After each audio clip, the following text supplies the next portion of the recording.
BFM Business, BFM Patrimoine, la vie IMO. Bonjour Marie Cœur de Roy. Bonjour Cédric. On accueille ce matin Paul Bourdois, cofondateur de France SCPI. Bonjour Paul. Bonjour Cédric, bonjour Marie. Salut. Merci d'être avec nous. On parle du marché des SCPI, évidemment, avec vous. Marché dynamique, plus dynamique qu'il n'y paraît ? Oui, plus dynamique qu'il n'y paraît. J'en veux pour preuve les chiffres déjà 2021, qui sont très bons. Bon, c'est vrai que ça fait déjà un trimestre qu'on est en 2022, mais quand même, ça permet de se rendre compte. Plus d'un trimestre, vous avez raison Marie. 2021, 4,45% taux de distribution moyen des SCPI. Et puis, ce qu'on prévoit déjà pour 2022, on attend encore les chiffres du premier trimestre. On en a déjà une majorité, mais on serait sur un rendement de 4,5%, 4,6%. Donc c'est vrai que les SCPI font, ça y est, challenger pour des placements vieillots, comme le fonds euro, que vous avez peut-être, Cédric, ou d'autres. Tout le monde doit avoir du fonds en euros, mais à une juste part. Malheureusement, oui, absolument. Et effectivement, on se rend compte que les SCPI sont en train de gagner du terrain sur tous ces placements un peu vieillissants. Mais pourquoi ? Enfin, moi, je suis assez étonnée que vous vendiez votre sujet comme ça, Paul, de dire plus qu'il n'y paraît. Enfin, jusqu'à présent, ça fait quand même un petit bout de temps qu'on en parle.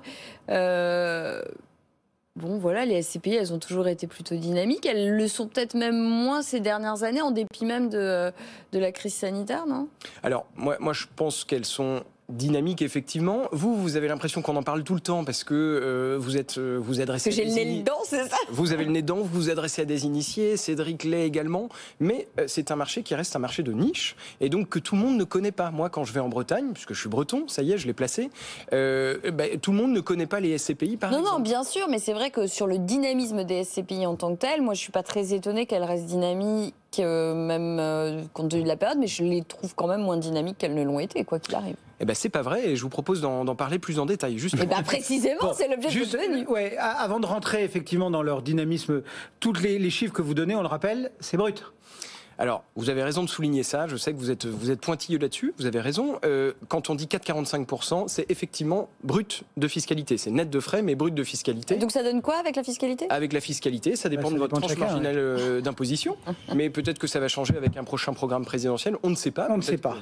Juste, il y a la présidentielle, effectivement, mais il y a surtout la campagne de déclaration d'impôt sur le revenu qui pointe le bout de son nez. Comment ça se déclare des revenus de SCPI ? Alors ça se déclare, c'est considéré comme des revenus fonciers, bien évidemment. Donc ça se déclare assez basiquement, comme si vous aviez un appartement et que vous déclariez des loyers. Donc tranche marginale d'imposition, plus CSG, CRDS. Et effectivement, on peut tout à fait opter pour le régime microfoncier. Là, je rentre un peu plus dans le détail. Et si vous me réinvitez une prochaine fois, je vous donnerai des secrets, des trucs et astuces pour réduire un peu cette fiscalité des SCPI qui peut être intéressante. Mais juste, moi, je vous embête un peu sur la fiscalité. Ok, d'accord, ça dépend de ma tranche d'imposition. Mais enfin, j'imagine que vous avez plus ou moins calculé en moyenne ceux qui prennent des parts de SCPI, quelle fiscalité ils subissent, on va le dire comme ça. Alors, on ne s'est pas amusé à faire ce calcul parce que ça dépend aujourd'hui de la tranche marginale d'imposition. Je recommence. En tout cas, il y a 1 million de personnes aujourd'hui en France qui possèdent des parts de SCPI. C'est peu. Et on peut se dire que probablement la majorité de ces personnes sont dans une tranche marginale d'imposition élevée, donc 30, 41, voire 45%. Donc effectivement, c'est relativement confiscatoire. Maintenant, comme je vous l'ai dit, il y a quand même des moyens d'atténuer cela. On peut décider d'investir en nue propriété, on peut décider d'investir en créant du déficit foncier également. Il y a plein de manières d'investir via des SCI à l'IS, je rentre un peu dans le technique, mais effectivement, vous avez des possibilités pour gommer toute cette adoucir la fiscalité quand même. Et je rappelle quand même, Marie, puisque vous me provoquez, que aucun placement aujourd'hui n'échappe à la fiscalité. Donc certes, il y a ce qu'on appelle le PFU, qui est le 30%, mais vous avez quand même une fiscalité aujourd'hui qui est confiscatoire sur beaucoup de placements. Alors, on revient au dynamisme, puisque là aussi, Marie avait l'air d'être un peu chafouine sur la question du dynamisme. Pourquoi vous les trouvez dynamiques ? Alors, Pourquoi vous insistez là-dessus? Premièrement, ce dont on s'aperçoit pour ce début d'année, pour ce début d'année, en tout cas depuis le 1er janvier, c'est qu'il y a structurellement des choses qui changent pour les SCPI. Et ça, c'est bien. Les acteurs historiques sont en train de vulgariser, sans que ce soit péjoratif comme terme, les SCPI. Alors, vous en avez peut-être entendu parler, mais on a une uniformisation, une transparisation des indicateurs. Le TDVM, donc, qui est le taux de distribution sur valeur de marché, qui est un peu indigeste, s'est transformé en taux de distribution très simple, très facile de lecture. Ça permet d'uniformiser la lecture sur toutes les SCPI, mais ça permet également, ce taux de distribution, de le comparer à d'autres placements, autres qu'immobiliers. Ensuite, on a aussi d'autres indicateurs qui arrivent dans le monde des SCPI, qui sont la transparisation des frais. On en parle très peu, mais il y a des frais sur les SCPI, et c'est à prendre en compte. On a également le ratio d'endettement. Tous ces indicateurs-là, avant, c'était relativement opaque. Aujourd'hui, et ça sert évidemment l'épargnant en premier, on a structurellement une dynamisation sur ces indicateurs, sur l'enveloppe. C'est intéressant. Moi, je trouve ça dynamique. Justement, vous nous parliez là du nombre de personnes tout à l'heure détenant des SCPI. C'est un chiffre, enfin, je veux dire, la collecte se porte bien, il y a de plus en plus d'épargnants intéressés Alors oui, il y a effectivement, on sent une montée, on sent une appétence qui est grandissante sur le sujet des SCPI. Ça vient challenger, comme on le disait un peu en plaisantant au début, ce fameux fonds euro qui ne sert plus de rendement, des actions qui sont un peu risquées, en tout cas qui sont rémunératrices mais risquées, et puis des livrets qui rémunèrent peu. Donc entre les deux, on a effectivement ce compromis des SCPI. Nous, on s'aperçoit qu'il y a depuis le début de l'année, et ça vient alimenter le dynamisme dont je parle, dont je suis convaincu, une dizaine de SCPI qui ont augmenté leur prix de part. Donc on se rend compte qu'il y a un vrai dynamisme, une bonne gestion qui a été faite malgré ces 2 années quand même de secousses et d'incertitudes. Il y a eu une dynamisation. Et on voit également l'arrivée de nouveaux acteurs. Donc ça, c'est intéressant et ça permet effectivement d'apporter des choses nouvelles dans le secteur des SCPI. Qui sont ces nouveaux acteurs et justement, qu'est-ce qu'ils proposent de nouveau? Où s'aventurent-ils? Alors, dans les commerces, les bureaux, non, je plaisante. Non, justement Marie, plaisante. ils se faufilent là où justement les acteurs historiques proposent des bureaux, des commerces, etc. En tout cas, des choses qu'on a l'habitude de voir.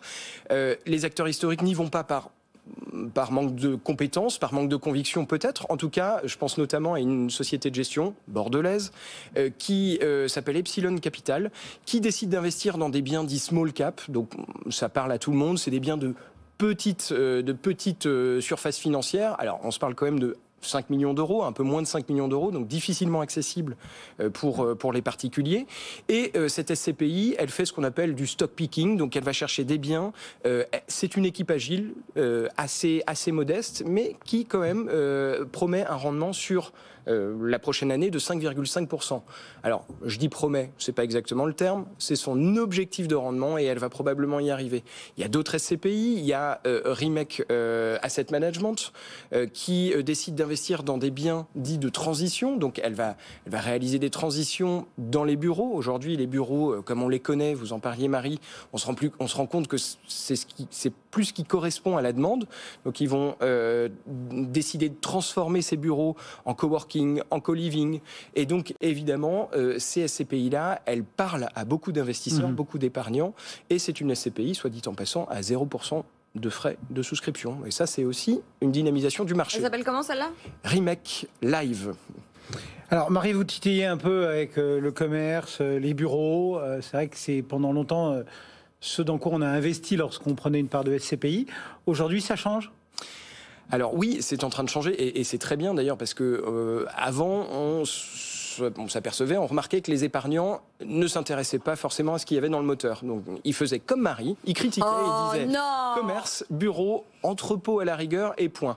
Aujourd'hui, on a un éventail qui est extrêmement intéressant, qui est en train de s'élargir, qui permet d'investir effectivement dans ces classes d'actifs qu'on vient de citer, mais également dans des biens small cap, comme on vient de le dire, avec Epsilon, des biens qui sont des entrepôts, des biens qui sont liés à la santé, je sais que vous allez me provoquer, pas du tout. Des biens qui sont effectivement logistiques, etc. Donc on se rend compte qu'on a un éventail, et nous, c'est nos convictions de ne pas mettre tous ces œufs dans le même panier, on a un éventail qui permet une dynamisation du marché, et ça fait du bien.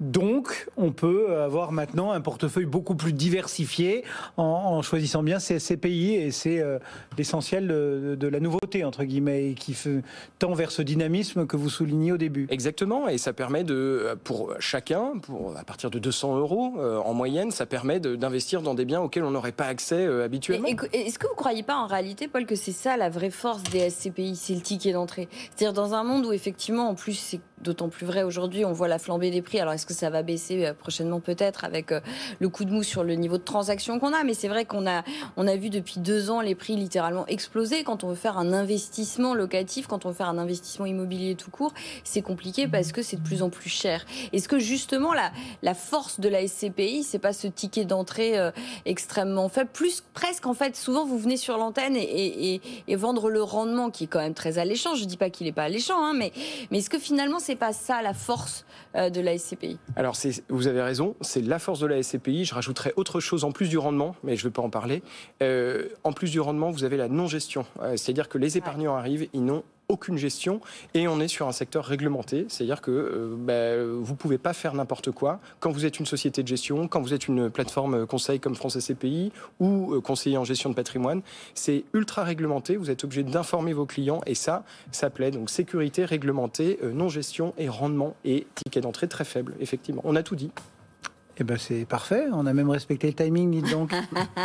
Paul Bourdois, bon, Marie a eu beau vous provoquer, je vous remercie d'avoir... Non, mais j'étais gentil, après, ça va, on n'est pas là... D'avoir tout de même participé à la leçon de géographie en parlant de Bretagne. Oh non, c'est important pour Marie cette semaine. Mais toute la semaine, il m'aura gonflé là-dessus. Et ceux qui souhaitent revivre ces meilleurs moments de la leçon de géo, c'est le podcast qui vous attend sur notre site internet. N'hésitez pas, Marie Cœur de Roi, au cours de géo.